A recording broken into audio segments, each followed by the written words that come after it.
I am literally shaking as I sit here typing this in the dead of night because I haven't even begun to process what I just witnessed on screen. I knew General Hospital was gearing up for something massive for March sweeps, but this is pure unadulterated television gold. And I need to get this out before I lose my mind. Can we talk about this? Please tell me someone else is awake and saw what just went down in Port Charles, because I am currently screaming at my television. I've been watching this show since high school and have seen my fair share of insane reveals. But the bombshell that just dropped at the mayoral inauguration is going down in the soap opera history books. We are talking top 5 all-time classic moments right up there with the greatest betrayals we've ever seen. I need to dump all my thoughts right now because my brain is racing a mile a minute. And I know I'm probably going to ramble and contradict myself, but I honestly don't care. Let me just back up for a second and talk about Willow. I have been saying for years that this girl is not the sweet, innocent little angel that everybody in town makes her out to be. I mean, come on, people! We have all watched her play the doting stepmother routine while secretly isolating little Scout from her entire family. She has been using Drew being incapacitated as the ultimate excuse to play puppet master. And do not even get me started on how she has been holding that restraining order over Danny like some kind of weapon. Alexis has literally been begging her to lift the ban so Danny can just see his sister, and Willow has been sitting there with that smug fake smile pretending her hands are tied. It has been making my blood boil for months. I know some people are loving this dark turn for her, but personally I've just been waiting for the other shoe to drop because nobody is that perfect. Nobody. And now we know the absolute terrifying truth about what she has been hiding behind that perfect mayor-elect facade. So let us set the scene for this absolute circus of an inauguration. The writers really went all out for this one. They had the entire town square decked out with banners and thousands of extras looking like they were ready to crown a queen. The media is everywhere. Flashing cameras and reporters are doing live hits about the dawn of a new era in Port Charles. And there is Willow standing on the podium raising her hand to take the oath of office looking like butter would not melt in her mouth. I was literally yelling at my screen telling the judge not to swear her in. I mean, we all know Jen Sidwell has been pulling her strings behind the scenes. He stopped by her place just the other week to deliver fresh orders and flex his power over her, so you just know this whole mayor gig was his idea to get a puppet in City Hall. I was sitting on my couch dreading the moment she actually got the title because I thought Sidwell was going to win. Wait, I am getting ahead of myself again. Okay, back to the point. The inauguration. Just as she is about to finish the oath and the crowd is looking at her with all this sickening admiration, something catches my eye in the background. Out from behind the heavy stage curtains comes Scout. Little traumatized, isolated Scout Quartermain. And guys, the look on this child's face was something I will never ever forget. She did not look scared. She did not look like a lost little girl looking for her mom. She looked like she was out for blood. Her eyes were literally filled with this fiery, burning anger that gave me absolute chills. I stopped breathing. I mean, I actually held my breath because I thought maybe she was going to cry or beg to see Danny in front of the cameras. But no. Scout marches right past the security guards who were probably too busy clapping for Willow to even notice a kid slipping by, and she walks straight up to the podium. Before anybody can even react, Scout reaches out and rips the microphone right out of Willow's hands. The feedback from the speakers was so loud it echoed across the entire square and the whole crowd just went dead silent. You could hear a pin drop in Port Charles. And then Scout looks out at the sea of reporters and the thousands of people and she speaks. She does not stutter. She does not cry. She dongs it out loud and clear for the entire world to hear. She points right at Willow and announces that the new mayor of Port Charles is the cold-blooded monster who shot her father. I dropped my phone. I literally dropped my phone on the floor and just stared at the screen with my mouth hanging open. I mean, we all had our theories about who shot Drew, but for his own daughter to be the one to expose it on live television, the absolute audacity of the writers to give this moment to Scout is brilliant. Just brilliant. But wait, because it gets so much better. If you thought the accusation was wild, you are not ready for what came next. Scout did not just come out there to point fingers like a kid throwing a tantrum. This brave, brilliant little girl brought recips. She tells the crowd she has proof, and suddenly the giant jumbotron screens that were set up to show Willow's smiling face flicker and change.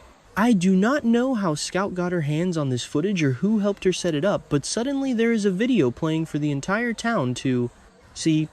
And guys, the footage is the most chilling thing I have ever witnessed on daytime television. It is security footage from Drew's hospital room. You can see the timestamp in the corner and everything. The video shows Drew lying there in his hospital bed, completely incapacitated, hooked up to all the machines. The room is dark and quiet, and then the door opens and in walks Willow. But it is not the sweet Willow we are supposed to believe in. Her face is completely blank, dead behind the eyes. She walks right up to Drew's bed, and the entire inauguration crowd is watching this on the big screens, gasping in absolute horror. In the video, Willow pulls a syringe out of her pocket. A syringe filled with some kind of lethal poison, and without even a second of hesitation, she injects it straight into Drew's foreline. She literally tried to murder him in his hospital bed while playing the grieving, concerned stepmother to his daughter. The sheer malice of it is staggering. I had to rewind it and watch it again because I could not believe they actually went there. She injected him with a lethal dose of poison and just stood there watching it go into his veins. The reaction in the town square was absolute pandemonium. The entire audience erupted into total panic. People were screaming and pointing at the screens. The media went into an absolute frenzy. Camera flashes were going off like strobe lights trying to capture Willow's face as her entire world collapsed around her. You could see the exact moment the realization hit the crowd that they had just elected a literal psychopath to run their city. The panic was so visceral, I felt like I was standing in the crowd with them. I mean, how do you even recover from that? Your new mayor is caught on 4K video attempting a cold-blooded medical assassination on her incapacitated husband. I am still shaking just typing about it. And we have to talk about Michael. Oh my god, Michael Corinthos. I have been so frustrated with him lately because he has been completely oblivious to everything going on right under his nose. He has been standing by Willow, defending her, letting her control Scout, letting her keep Danny away. He was standing right there on the stage next to her, looking so incredibly proud just moments before Scout walked out. When the video played, the camera zoomed in on Michael's face, and I swear you could pinpoint the exact second his heart ripped in half. He stood there, completely frozen like a statue. He looked like his brain had literally short-circuited. He could not speak, he could not move, he just stared at the giant screen watching his wife inject poison into his uncle. I know I complain about Michael a lot, but in that moment I actually felt a tiny bit of pity for him. Just a tiny bit though, because let us be real, he should have seen the signs. He is a Corinthos. For crying out loud, how do you not know your wife is a murderer? But you know who did not freeze Carly. Carly Corinthos, ladies and gentlemen. The absolute MVP of the episode. Carly was sitting in the front row, and the second that video finished playing, she went completely feral, and I was cheering for her from my living room. Carly has been dealing with so much lately. Jason has been ripping into her over her alliance with Valentine. She had that crazy, shocking encounter at Bobby's with Jack Brennan. She is stressed to the max. But this was the match that lit the powder keg. Carly jumped out of her seat, shoved past the security guards, and started screaming at the top of her lungs. She was pointing right in Willow's face, demanding that the police arrest her immediately. Toss her in jail. Lock her up. Carly was absolutely shrieking, and it was everything I ever wanted. Carly has always hated Willow deep down, and to see her finally get the ultimate vindication in front of the entire town was just chef kiss. Perfection. I have to wonder what Jen Sidwell is thinking right now. We know he is hosting that huge dinner party at Windermere to unite the Lucas Jones and Marco Rios families. He has been so focused on his own power plays and managing people like Ava and Lucy Coe. But now his hand-picked mayor is about to be hauled off in handcuffs. Is Sidwell going to try and help her escape, or is he going to cut his losses and let her take the fall? Because if Willow goes down, she might just drag Sidwell down with her to save her own skin. She clearly has zero morals left, so why would she protect him? I am so anxious to see how the WSB and the PCPD handle this. Dante is already investigating Delilah's past, but he is going to have to pivot real quick to arrest the mayor. And what does this mean for the kids? This is the part that makes me so emotional, because Scout has been through absolute hell.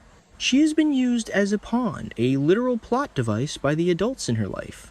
Willow kept her isolated from her brother Danny and from Alexis.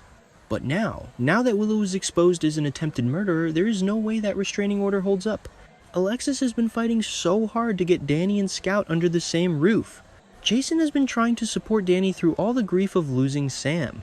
This has to be the moment the courts step in and give Alexis custody, right? They cannot possibly leave Scout with Willow for another second.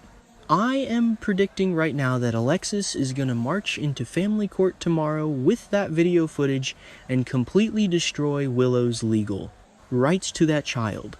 And Danny and Scout are finally going to be reunited.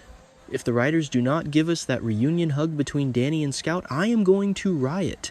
I am just so overwhelmed by the pacing of this episode. Usually they drag these reveals out for months. I fully expected Willow to get away with it and rule Port Charles for the next year while Michael slowly figured it out.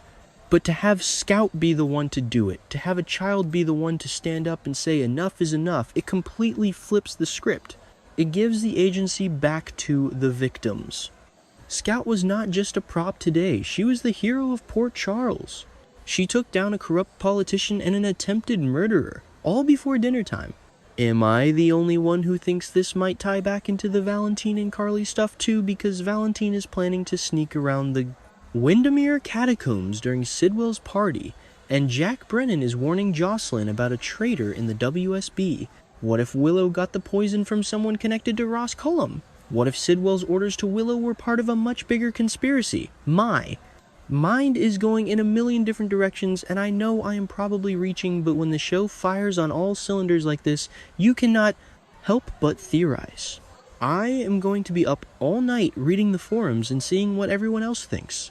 I know some of the Willow fans are probably crying right now and making excuses about how she was manipulated, but I am sorry there is no coming back from injecting poison into a defenseless man's IV.